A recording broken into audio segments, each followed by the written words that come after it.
everyone. I'm Angela Fazio. And I'm Kristen Cantrell, and this is Moms in Real Estate, Girl Educate Yourself. We're so excited about today's guest. It's Nicole Wilhelm. She's from the Bay Area in California. And last year, her team grew themselves 150% during the pandemic.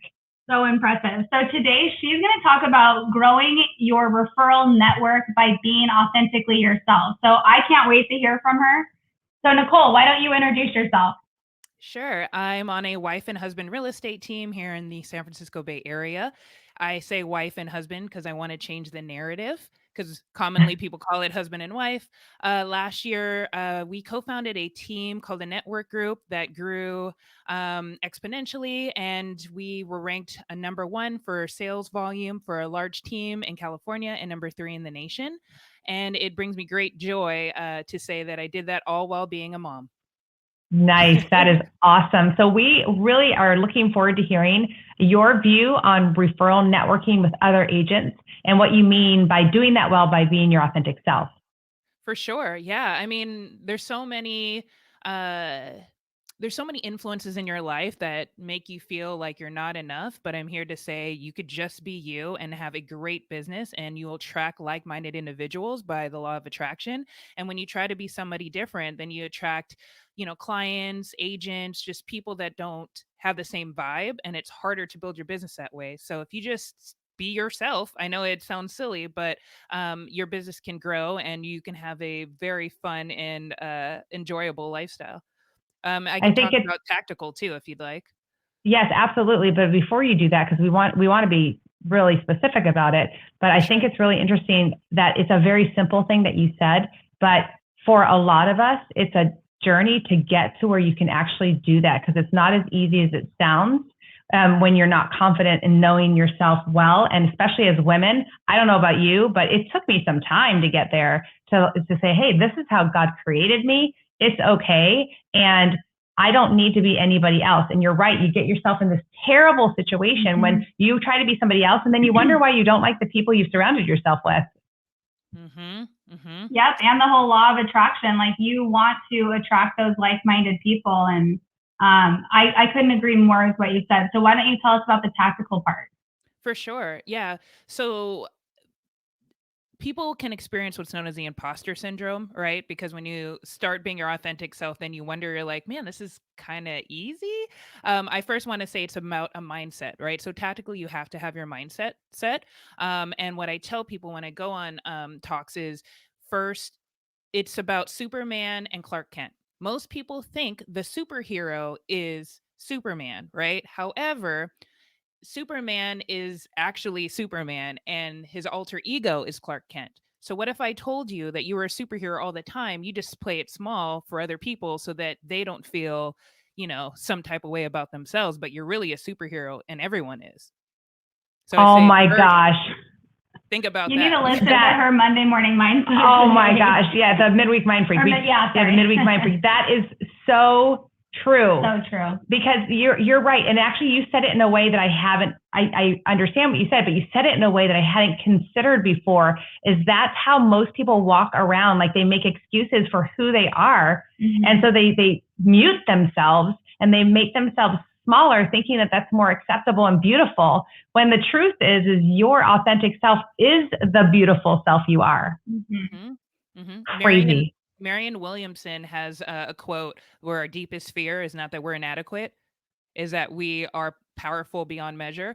And to me, I continue to repeat that anytime I feel a shift in my vibration or in a shift in my mindset, because the reality is that when we look at children, they're all amazing. They all do these like crazy things that you would never imagine. And it's because they are true to their authentic self. So I say, listen to your inner child first. It's about the mindset. So just make sure that you reset every single day, and that you don't check your Instagram, your Facebook, all these things first. You check in with yourself.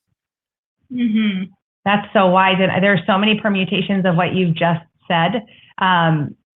For example, I know that there was a time in my life that, I have happened to be super, this is going to shock you. I'm super blunt. And like, I like to say what's on my mind. It's not always popular. And for a long time, I thought I really need to learn how to shut my mouth, and not because I mean, some people need to shut their mouth because they're offensive and they're mean, but shut my mouth because I'm too blunt. But the truth is that when I mute that, and then now all of a sudden I'm talking to somebody who can't speak their mind, I'm aggravated. But I attracted that by not speaking my mind in front of people to attract the people that I want to talk with. It's the craziest self-sabotage to not be your authentic self. So true. Mm-hmm. So relate that to how that referral part comes back around. So I get it. I think our listeners are going to be like, whoa, rewind, listen to that again. Mm-hmm. But now circle back around to how you apply that in real estate referrals. Oh, 100%. One way that we do it is we work with other agents. And so they actually refer us their business. We're about 90% referral based.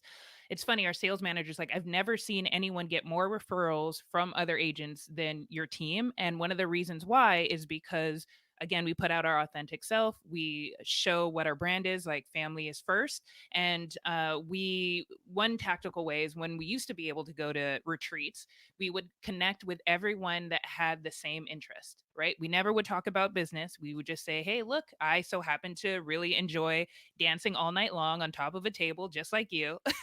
And then you'd be surprised what would come of it, and we would stay connected and always having a service mindset and saying, how can I be of service to you? Right. I'm also a Rotarian. And so for me, service is number one. And I think Zig Ziglar said it best: the more people you help get what they want, then you can get what you want. And so that has just been true to our business. So that's one thing, is that every time we would go on networking, we would find individuals that have similar mindsets, because we knew that their clients would be similar as well. So I would say is one thing. Two, on workplace, everybody has like intranet, right? So we would contact every agent in a feeder market to our market. And we would say, hey, we are in the Bay Area. We do something very similar to what you do. We respect your business. We want to be of service. Our clients are leaving the Bay Area to go to your place, or we know that they're coming over here. If you ever know anyone, let us know. We would send them out videos. We would basically treat them as if they were our clients. And they loved that because they could know that that's the type of service their clients would receive. And I can go on and on if you'd like, but I want to make sure that I'm mindful of what your guests would like to, or your audience would like to hear. So is there anything in particular as far as like tactical, or that you think would Well, help? we totally understand workplace because we have it like you do, but I think a lot of agents out there don't have that platform. So what would you suggest that they use? That they do? Yeah, if you don't have workplace, one, tell your company to get it. It's so true. Workplace is so awesome. And if they don't have it and you're in a smaller brokerage, then I would strongly recommend just picking up the phone and calling sales managers in feeder markets, especially if your company is not there. Right. So to give you an example, San Francisco is about maybe 20, 30 minutes from Oakland. We contacted all the small brokerages when we first started and said, hey, instead of you coming to the East Bay, why don't you just refer your clients to us so that you can focus on San Francisco? For people listening in the East Coast, it's like Manhattan and Brooklyn, right? And so we built up that business, and then all of a sudden they started telling their friends who were other agents about us, and it just grew exponentially. So I would say, do old school, pick up, call people, and then you'll be surprised what will come of it. And then put them on a campaign, like a drip campaign, where you send them gifts on their birthday, you call them, you just be a friend. I know that sounds crazy, but you just be a good person and their friend. And people have, especially good people, they want to reciprocate, and so they'll find ways to send you referrals or help you in your business. Yeah, you're so wise. 96% of agents don't even work their database of buyers and sellers, and you've taken it to another level to include our peers, which are other real estate agents. So that's so wise. This has been incredible. And I'm going to say one more thing that circles back to referral business and authentic self. I don't know about you, but if before the company that I'm with now, when I was trying to look for an agent in another area, it's easy now, but before I would be so frustrated because here I am looking at all of these profiles that are seemingly the same. Nobody's standing out. Everybody's got a sign in their hand that says sold, and everyone's, posing like this. And I would just, now you've really made me think. Another business reason to be authentically yourself is so that you stand out. So that you stand out. I know that when I saw your profile and when I spoke to you, the bold things about your personality attracted me to you and made me want to be in the same room as you, right?